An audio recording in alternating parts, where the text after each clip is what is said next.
Close your eyes for a second. You're standing at the edge of a wall so massive, it takes 3 chariots to ride side by side across the top. 15 miles of stone and brick wrapping around a single city. That's the length of Manhattan, if Manhattan were fortified and guarded by 1,500 towers.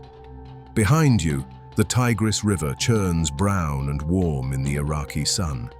Ahead of you, through the Nergal Gate, a city of 150,000 people roars to life.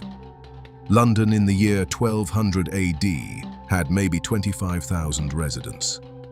Nineveh was 6 times that, and it existed 7 centuries before Christ was born.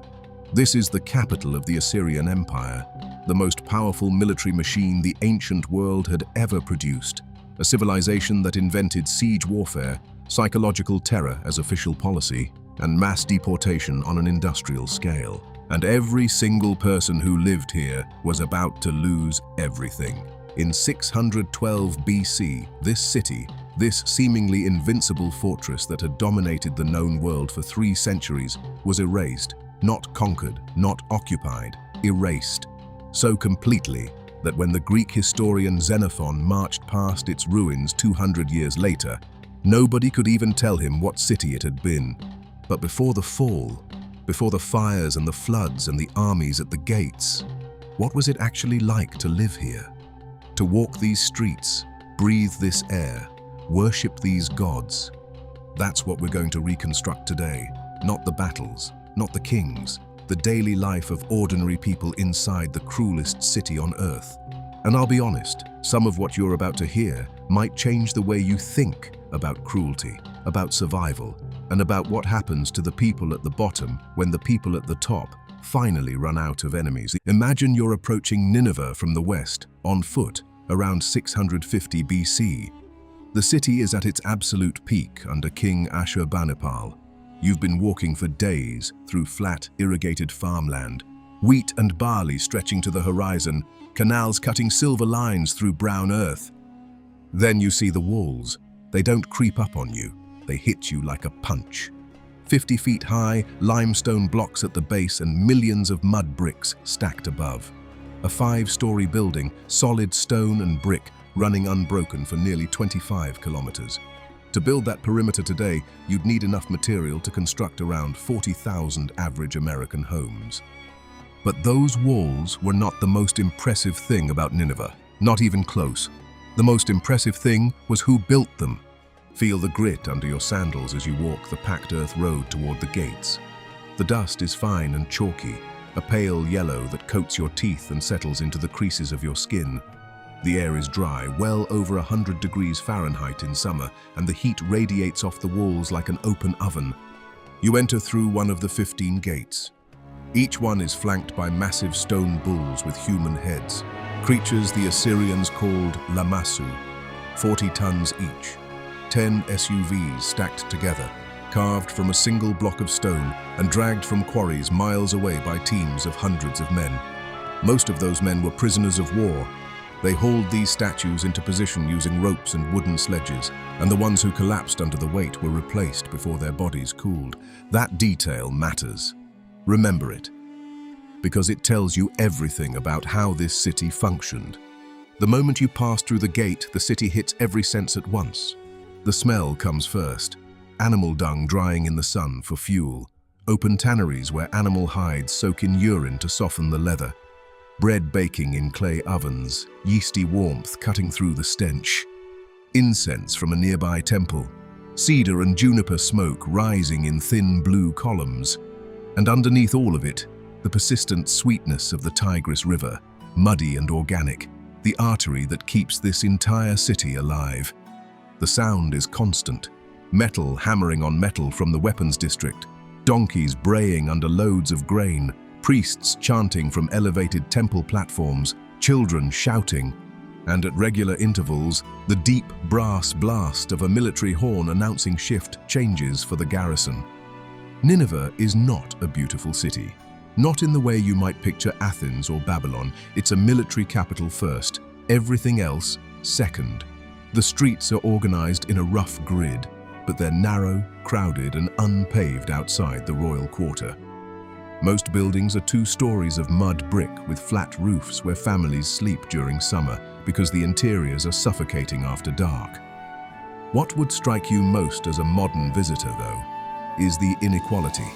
Staggering doesn't cover it. The royal palace of Sennacherib, the palace without rival, covers around 500,000 square feet, 12 NFL football fields under one roof, 71 rooms, nearly every wall lined with carved stone panels showing military victories, lion hunts, and the king receiving tribute from conquered peoples. Walk 2 blocks from that palace. You're in neighborhoods where entire families of 4 or 5 live in a single room, maybe 15 by 15 feet, the size of a modern parking space. They share communal toilets. They haul water from public wells. They eat barley porridge and onions every single day. The king's annual income from tribute alone was equivalent to something like 2 billion modern dollars.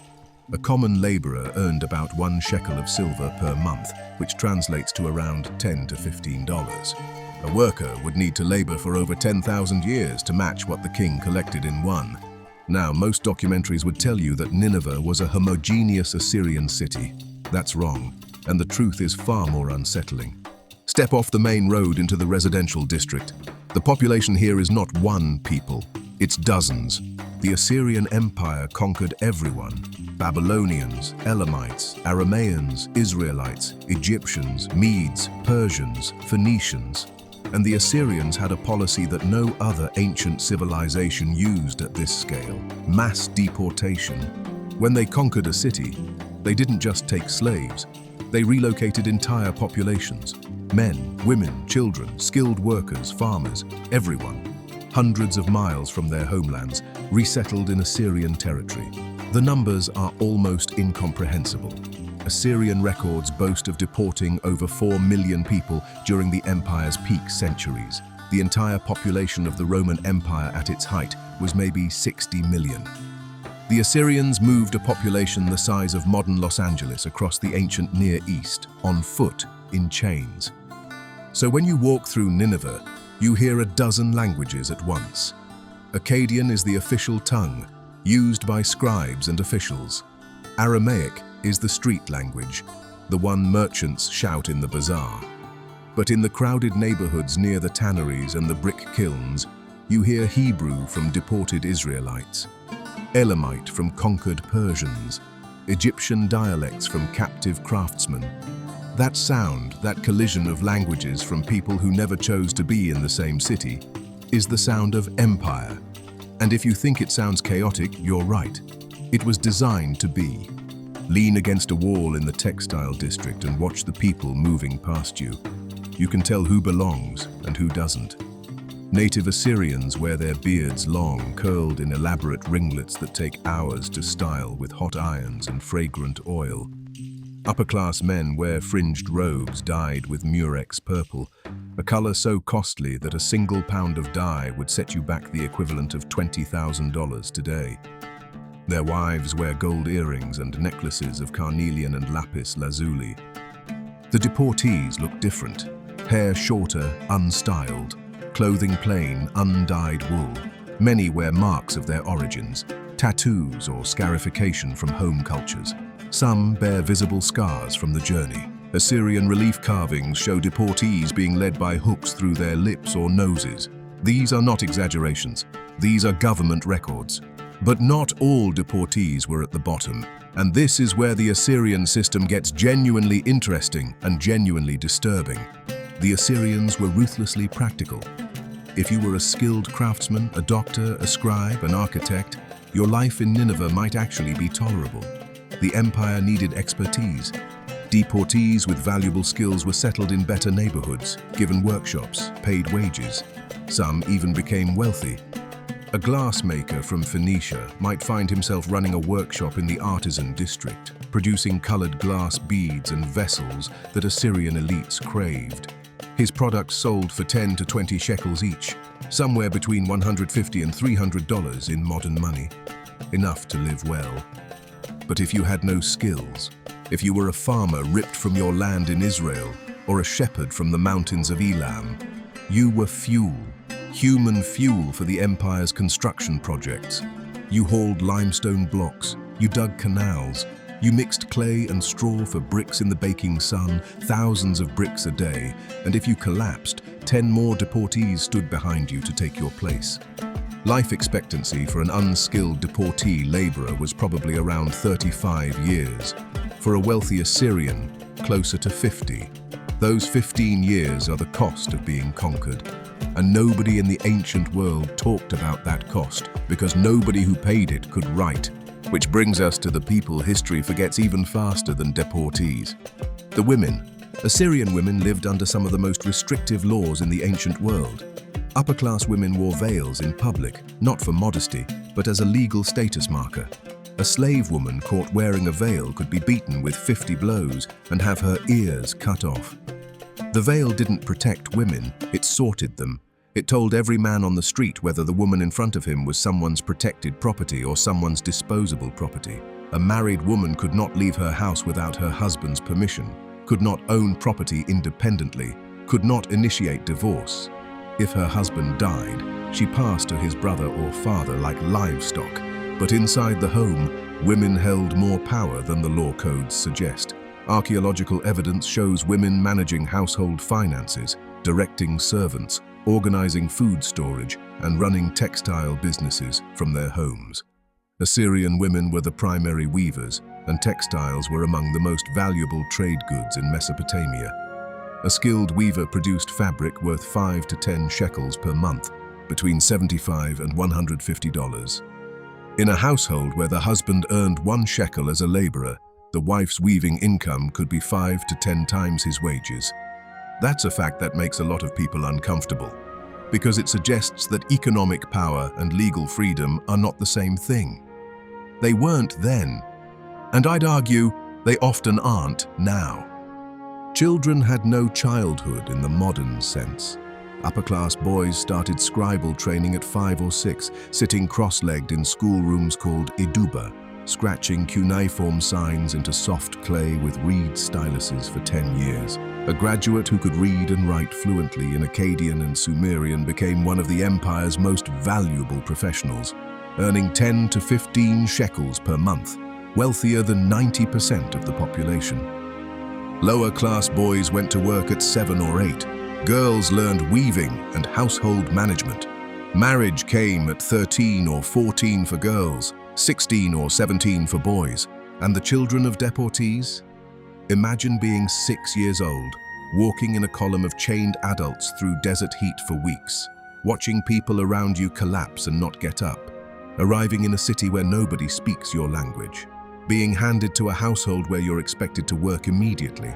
Some were placed in temple service, others became palace servants. The luckiest, if you can use that word, were adopted into Assyrian families who needed labor. They grew up speaking Akkadian, worshipping Asher, and within 2 or 3 generations, their grandchildren were indistinguishable from any other Ninevite. This was the genius and the horror of the deportation system. It didn't just relocate people, it dissolved them. The empire didn't just conquer bodies, it consumed entire cultures, languages, gods, identities, all digested into the Assyrian machine. And that machine needed fuel, which brings us to food, and to the thing that would eventually destroy this city from the inside. Picture early morning, just after dawn. You're walking through the market district near the Shamash Gate. The city is already awake because nobody sleeps late when the sun turns your house into a kiln by mid-morning. The smell of fresh bread fills the air, warm and slightly smoky from wood-fired clay ovens called tinuru. Women line up before sunrise at communal ovens to bake the day's flatbread. The bread is thick, round, maybe 10 inches across, barley flour mixed with sesame oil. It tastes dense and earthy, nothing like modern bread, more like a heavy cracker with a faint nuttiness. This bread is everything. It's the plate, the utensil, and the main course. You tear off a piece, scoop up whatever you're eating, and that's your meal. For common people, the daily diet is monotonous. Barley porridge with onions, garlic, and leeks. Lentils when available. Dates, figs, and pomegranates from the irrigated orchards outside the walls. Fish from the Tigris, usually dried and salted because fresh fish spoils within hours in this heat. And beer. Enormous quantities of beer. Assyrian beer is nothing like what you're imagining. It's thick, cloudy, almost porridge-like, brewed from fermented barley bread. Workers drink it through long reed straws from communal pots, filtering out grain husks with their teeth. The alcohol content is low, maybe 3 to 4%, about half a modern craft beer. But it's consumed at every meal because the water isn't reliably clean. Beer is safer. Beer is food. Beer is hydration. The average Ninevite probably drinks 2 to 3 liters per day, the volume of 6 to 8 cans of light beer, though with far less kick. Now walk from the market to the royal quarter and taste the gap between rich and poor.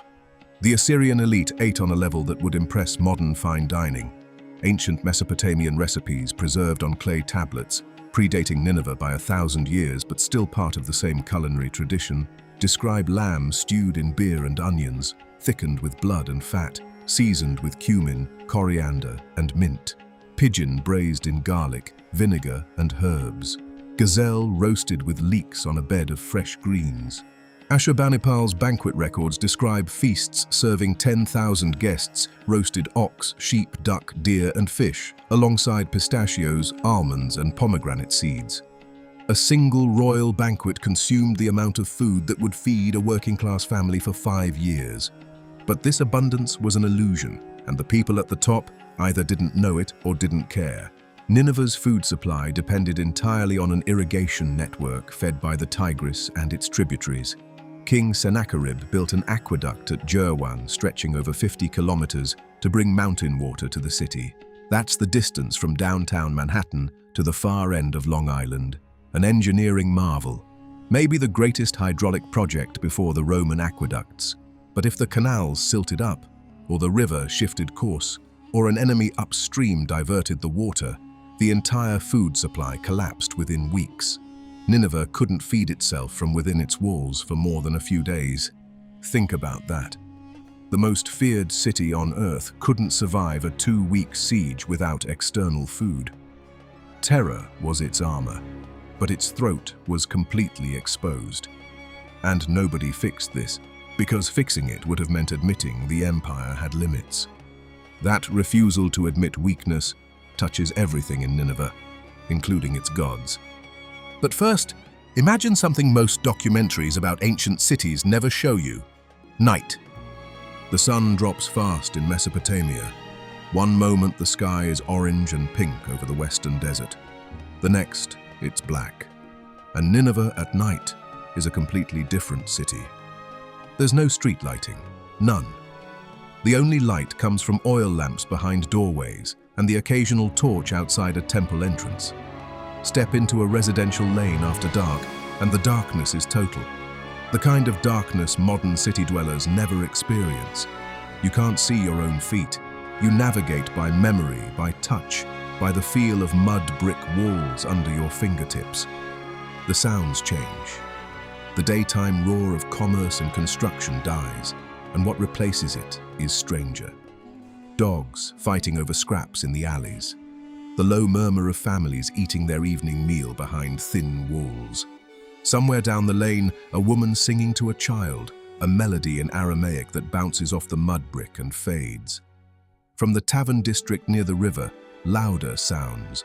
Drunk soldiers arguing, laughter, occasionally a scream. The garrison patrols these streets, but thinly, and crime after dark is common. The temperature finally drops. From the crushing heat of the day, the air cools to something bearable, maybe 80 degrees, and this is when the city exhales. Families climb to their flat rooftops to sleep under the stars. You lie on a reed mat, your back against the warm brick that's been soaking up sun all day, and you look up at a sky with no light pollution. The Milky Way stretches overhead so bright and dense, it looks solid. The Assyrians mapped those stars. They named the constellations.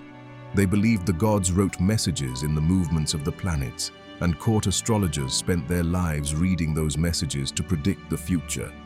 On a night like this, with the stars blazing and the city quiet and the warm brick against your back, you could almost forget what this place is. Almost forget the impaled bodies outside the gates, the deportees in chains, the children working in the brick kilns. Almost. But then a military horn sounds from the walls and the spell breaks. Stand in the center of the city and look up. The tallest structure is the Temple of Ishtar, goddess of war and love. Its ziggurat rises in stepped terraces above the rooftops, painted in bright blues, reds, and whites. Every archaeological photograph shows these buildings as dull brown ruins, but in 650 BC they were blinding in the Mesopotamian sun. Press your palm against the temple platform. The mud brick has been absorbing heat all day, and even at sunset it's too hot to hold your hand there for more than a few seconds. Priests climb these steps barefoot, their soles calloused thick as leather from years of this. Religion in Nineveh is not comforting. It's transactional, fearful, and inescapable. The Assyrians worshipped hundreds of gods, but three dominated daily life. Ashur, the supreme god, essentially the divine version of the Assyrian state itself. Ishtar, who governed both sex and slaughter with equal enthusiasm. And Nabu, god of writing and wisdom, whose temple housed the most important library in the ancient world. You wake up. Before eating, before speaking, you face the household shrine, a small clay altar in the corner of your room with a crude figurine of your personal god. You pour an offering of beer or oil. You recite a prayer asking for protection from demons. This is not optional. The Assyrians genuinely believed that demons, called utuku, inhabited every shadow, every doorway, every crossroads. Disease was demonic possession. Nightmares were demon attacks. A child's fever was a demon feeding on their life force. Now imagine you're sick, really sick. Your skin is hot, you're vomiting, your vision blurs. In modern terms, probably dysentery or malaria, both common in a river city with open sewage. You don't see a doctor first, you see an exorcist. The Ashipu, the exorcist priest, arrives at your home. He doesn't examine your body, he examines omens. Which direction were you facing when the illness began? What did you dream? Did you step over a threshold with your left foot? He consults clay tablets listing thousands of symptoms matched to specific demons. Then the ritual begins. He burns juniper and cedar incense until the small room fills with smoke so thick your eyes water and your throat burns. He chants in Sumerian, a language already dead for centuries, used only for religious texts. He places small clay figurines of the demon near your body, then smashes them, destroying the evil symbolically. He ties knots in a cord and then unties them, releasing the illness. If you can afford it, a second specialist shows up. The ASU, the practical healer, administers actual medicine, herbal poultices, mineral compounds, sometimes opium for pain. Assyrian medical texts describe over 250 plant-based remedies, and some of them worked. Willow bark for pain contains salicin, which is essentially natural aspirin. But whether you lived or died was interpreted as the will of the gods. If the treatment worked, they were pleased. If you died, you had offended them. No concept of random chance, no understanding of contagion. Every death was personal. Every death was earned. And the priests who ran this system, they lived better than almost anyone. The Temple of Ishtar owned farmland, workshops, and hundreds of slaves. Priests received a portion of every sacrifice, every offering, every donation. A high priest ate meat daily, wore fine linen, had servants. His annual income in offerings was equivalent to something like 50,000 modern dollars. In a world where most people survived on the equivalent of $150 a year, the men who spoke for the gods lived like the gods themselves. Once a year, the great festival season transformed the city. You're pressed against a mud brick wall as the crowd surges forward. The smell of hundreds of sweating bodies in the heat is thick and sour. Drums pound a rhythm you feel in your ribcage. The statue of Ashur is carried through the streets on a golden platform by 30 priests in white linen. The gold catches the sun and throws blinding reflections across the crowd. People throw themselves to the ground as it passes, not in reverence, in genuine terror. Looking upon the face of Ashur without prostrating yourself meant inviting death, not from the priests, from the god himself. Behind the statue come the sacrificial animals, bulls with gilded horns. rams draped in red cloth, goats bleating and pulling against their handlers. At the temple, the animals are slaughtered publicly. Blood runs down stone steps in channels cut specifically for this purpose. Priests collect it in bronze basins. Some is sprinkled on the altar, some on the crowd. You feel warm droplets hit your face and you don't flinch, because this blood is protection. It stands between you and the demons that wait in every shadow. The meat is roasted on enormous fires in the temple courtyard. Fat crackles and spits, and the smell drives the crowd into a frenzy, because for most of these people, this is the only time all year they eat beef. The hierarchy of who gets what is absolute. Nobles receive the haunches and ribs. Commoners get scraps and organs. Slaves and deportees get bone broth and cartilage. The festival lasts days. Debts are temporarily suspended. Prisoners may be released. The social order is ritually shaken and re-established. The king undergoes a ceremony where his crown and scepter are temporarily removed, and he must publicly reaffirm his submission to Asher before the symbols of power are returned. The crowd watches this ritual and believes in it, because the alternative is worse. The alternative is believing the universe is random, that suffering has no meaning, that the king is just a man. In a world this brutal divine order is the only comfort anyone has.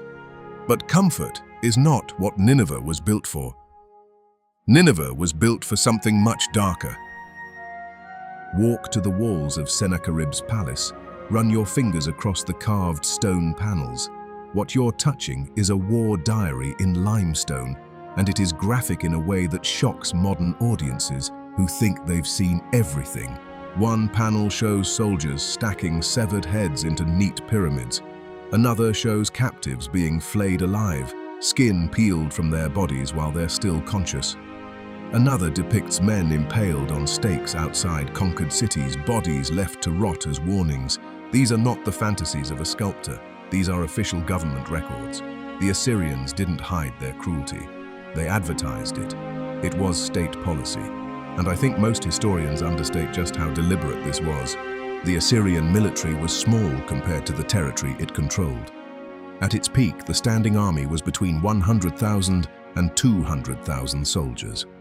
Smaller than the current US Marine Corps, but they controlled an empire stretching from Egypt to Iran, around 1.4 million square kilometers, twice the size of Texas. You cannot hold that much territory with that few soldiers unless everyone is too terrified to rebel. So terror became the strategy. When Ashurnasirpal II conquered the city of Suru in the 9th century BC, his own records describe what followed.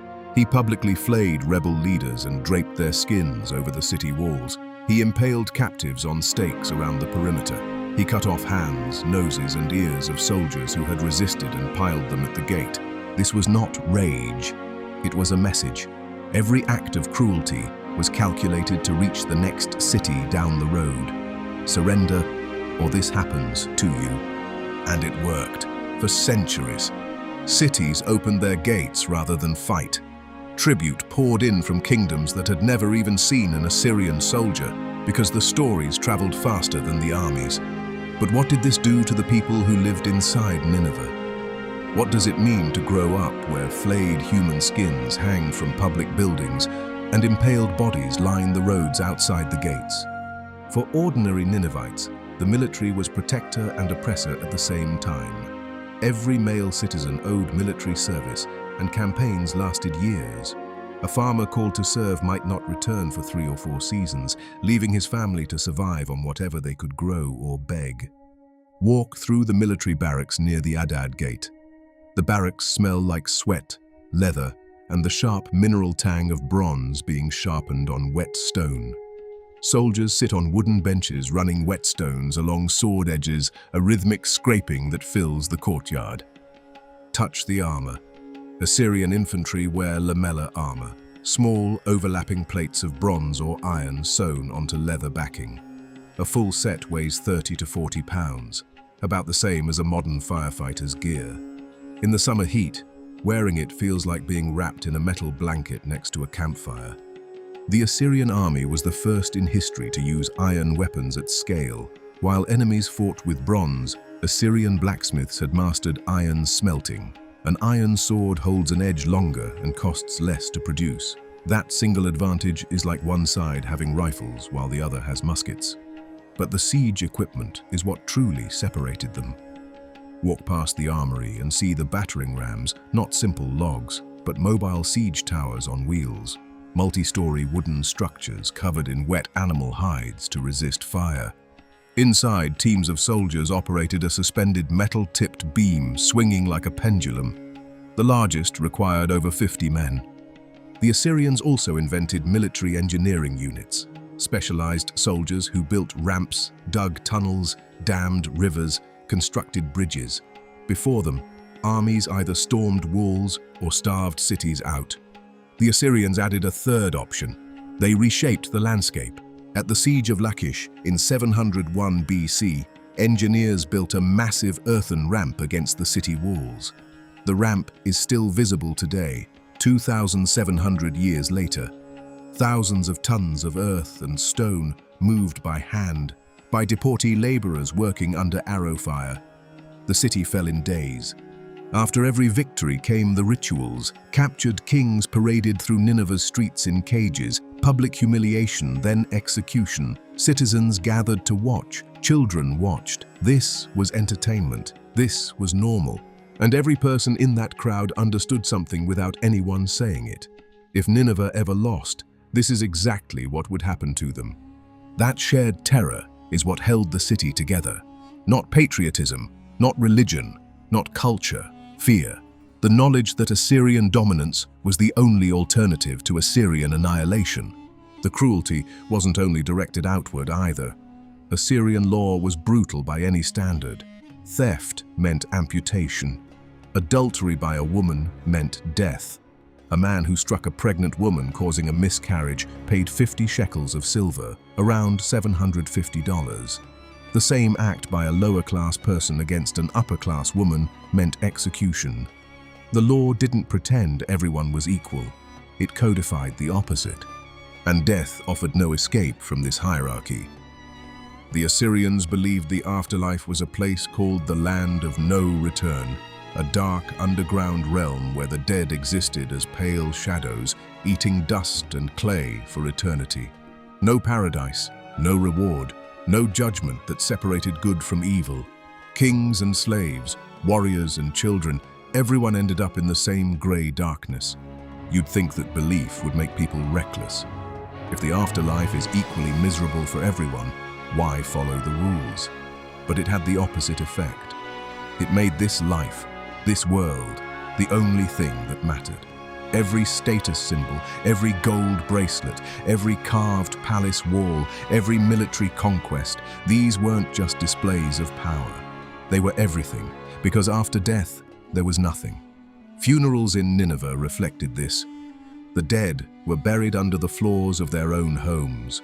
You ate, slept, and raised your children directly above the bones of your grandparents. Upper-class burials included jewelry, weapons, food, and drink placed in the grave, not because the dead could use them in the afterlife, but because it was believed that without offerings, the dead became restless spirits who would torment the living. Hungry ghosts. You didn't feed your ancestors out of love, you fed them out of fear. For the poor and for deportees, burial was simpler.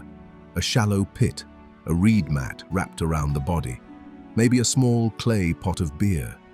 Nothing else. And if nobody made offerings at your grave, if your family had been scattered by deportation and there was nobody left who remembered your name, then you wandered as a ghost, eternally hungry, eternally angry, tormenting whoever lived in the house above your bones. This is why the deportation system was so psychologically devastating.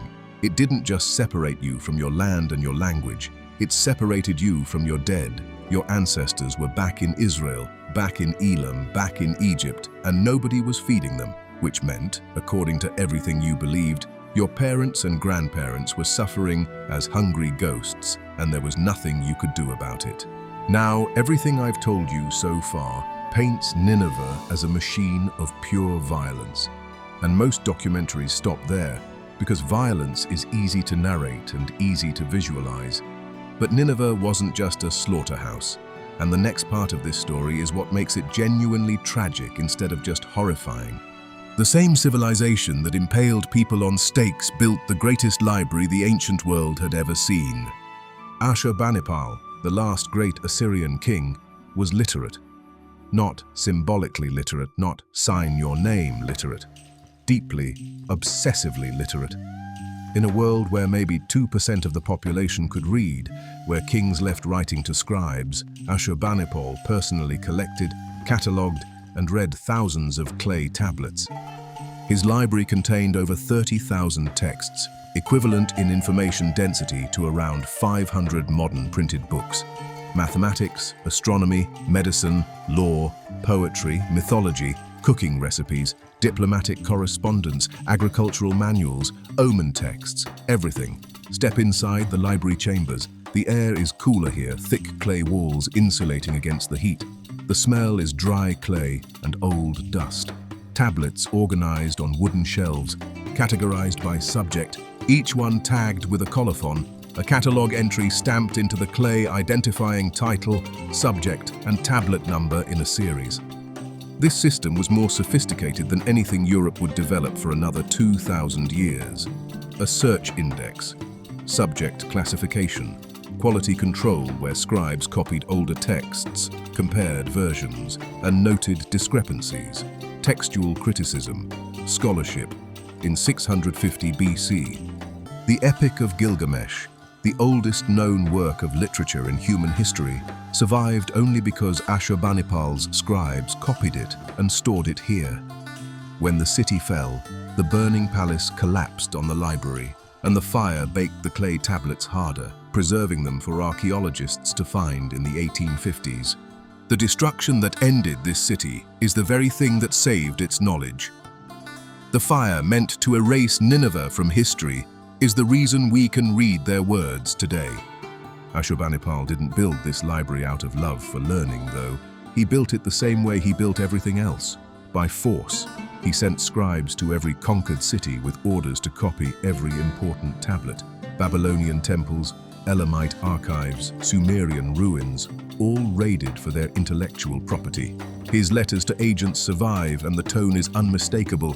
Find every tablet of value, copy it, bring it to Nineveh. If they refuse, take it anyway. Knowledge was power in the most literal sense. Omen texts weren't superstition to the Assyrians.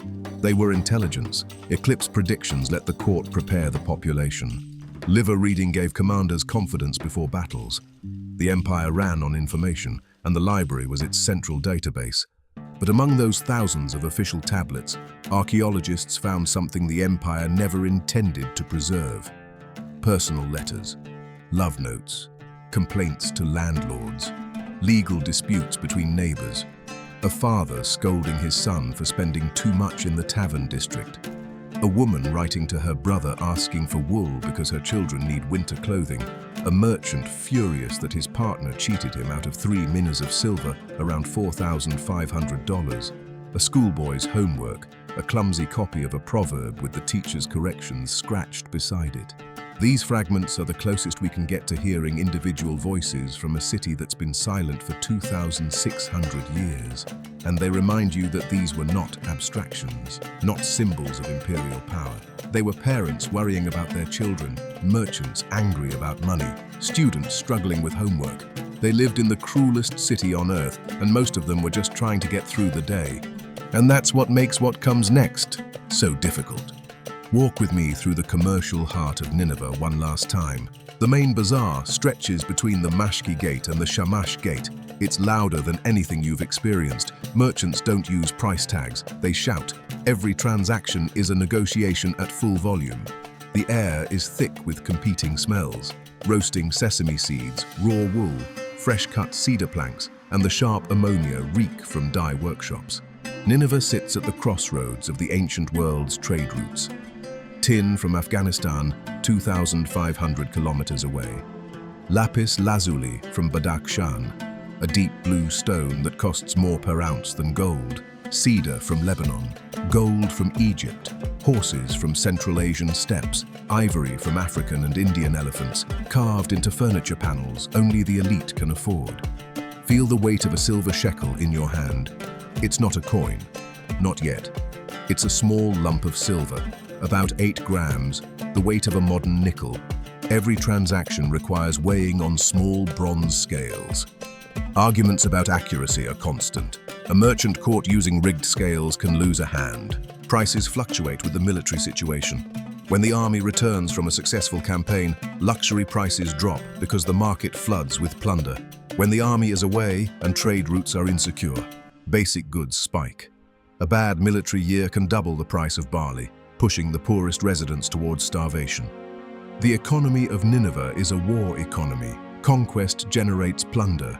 Plunder funds the military conquers more territory generates more tribute. The cycle feeds itself, growing larger and more expensive every generation. But what happens when the conquests stop? When the empire hits the limits of what it can hold? When vassal states sense weakness and stop paying? That's exactly what happened in the decades before the fall. And the economic collapse came before the military one, the end. It's 612 BC. You're standing on the walls of Nineveh, and for the first time in 3 centuries, the horizon is full of enemies. The Medes from the east, the Babylonians from the south, the Scythians from the north. 3 armies, 3 peoples the Assyrians had terrorized for generations, now united by one goal: destroy Nineveh. The siege begins in spring. Feel the vibration through the stone as battering rams strike the gates. Smoke from fire arrows arcs over the walls, trailing orange against the pale sky. Inside the city, panic. Women hauling water from wells to fight fires, children crying in underground storage rooms, soldiers running along the wall tops, arrows rattling against their bronze shields. The city holds for 3 months. The walls are too thick, the defenders too desperate. Then the river betrays them. Ancient sources, including the biblical prophet Nahum, describe an unusual flood. The Tigris, swollen by spring rains, surges against the city's river walls. A section of the waterfront fortification collapses. Some historians believe the attackers deliberately diverted the river to undermine the foundations. Others think it was a natural flood exploited by opportunistic generals. The water opens a gap. The armies pour through. The first breach is along the eastern wall. The sound of the wall collapsing carries through the foundations of every building. Ceramic pots fall off shelves. Children scream. Dogs howl from every quarter. Within hours, Median cavalry are in the streets. Picture the narrow residential lanes we walked through earlier, now filled with mounted soldiers carrying spears and short swords. Horses' hooves slipping on mud brick debris. Riders screaming in a language most Ninevites have never heard. The metallic tang of blood fills the air within the first hour. The Assyrian garrison fights street by street. They know these lanes. They set up barricades of overturned carts and furniture. Archers fire from rooftops. But the defenders are outnumbered 5 to 1, and coalition forces keep pouring through. Fires break out. The dry mud brick houses catch fast. Smoke turns black and oily from burning animal fat stored in kitchens. It fills the streets until visibility drops to nothing. People stumble through the smoke, coughing, clutching children, trying to reach the gates on the far side. The gates are blocked. Babylonian forces have circled the city. There is nowhere to go. The looting is systematic. Temples fall first because that's where the gold is. Centuries of accumulated offerings, golden vessels, jeweled statues, silver plates, stripped in days. Library tablets are scattered and trampled. Some shatter on the ground. Others are buried under collapsed walls and burning timbers. And these, the buried ones, are the tablets that survive. The palace burns for days. Heat so intense the carved stone panels crack and metal fittings melt. The cedarwood beams imported from Lebanon, beams that took teams of elephants to transport, consumed in hours. The smell of burning cedar, normally sweet, mixes with burning flesh and melting bronze into something no survivor would ever forget. The Babylonians and Medes do to Nineveh exactly what Nineveh had done to everyone else for 300 years. The population is killed or scattered. King Sin-shar-ishkun reportedly died in his burning palace. Some accounts say he set the fire himself rather than be captured. The destruction is so complete that within a generation, the city's location is forgotten. Not abandoned. Forgotten. The greatest city in the world becomes a mound of dirt that shepherds graze their flocks on without knowing what lies beneath their feet. Nahum called it the City of Blood. He wrote that its destruction was justice for centuries of cruelty. When archaeologists excavated the ruins in the 19th century, they found skeletons in the palace, men, women, children. Some in positions suggesting they died trying to flee. Some in groups, families huddled together. Among the bones, they found luxury goods, ivory carvings, gold jewelry, bronze weapons. These were people who had time to grab their most valuable possessions, who thought they could escape, who believed, even as the walls fell and the fire spread, that the city that had conquered everything would survive this too. It didn't. Nineveh lasted 3,000 years, from a small settlement on the Tigris to the largest city on earth. 3 months to destroy what 30 centuries had built. The Assyrian Empire didn't fade. It didn't decline over generations like Rome. It snapped. One season, it was the dominant force on earth. The next season, it was ash and rubble and silence. No other empire in history collapsed this suddenly and this completely. And the strangest part, the world barely noticed. Within 50 years, Babylon had taken Assyria's place. Within 200, Persia had taken Babylon's. The empires that followed built their palaces on the same rivers, collected tribute from the same conquered peoples, and used the same strategies of terror and deportation. They just called them different names. The deportees who survived the fall of Nineveh, the Israelites, the Elamites, the Aramaeans, they didn't go home. Most of them had no home to go to. Their home cultures had been digested by the empire 2 or 3 generations earlier. They spoke Akkadian now. They worshipped Asher now. And when the city that had consumed their identities burned to the ground, they were left with nothing. Not even the memory of who they had been before. So now you've walked these streets. You've smelled the bread baking and the tanneries reeking and the incense burning. You've felt the heat off the temple walls and the weight of a silver shekel and the vibration of battering rams through stone. You've heard a dozen languages colliding in the bazaar and the scraping of whetstones in the barracks and the drums of the festival procession. You've lain on a rooftop under stars the Assyrians named and we still use. And you've seen what happens when an empire that runs on fear finally meets enemies who aren't afraid anymore. Every brick in those walls was made by human hands. Many of those hands belonged to people who never chose to be there. Deportees dragged from homes across a dozen conquered nations, forced to build the very empire that destroyed their world. When you look at the ruins today, just mounds of earth outside modern Mosul, you're looking at a reminder that walls do not make you invincible, that the people who suffer most when empires collapse are never the ones who built the palaces. If you want to see what daily life looked like in the city that rose from Nineveh's ashes, Nebuchadnezzar's Babylon, with its hanging gardens, its ziggurats, and the night it fell to the Persians without a single arrow being fired. That video is on screen now. Subscribe so you catch it when it drops.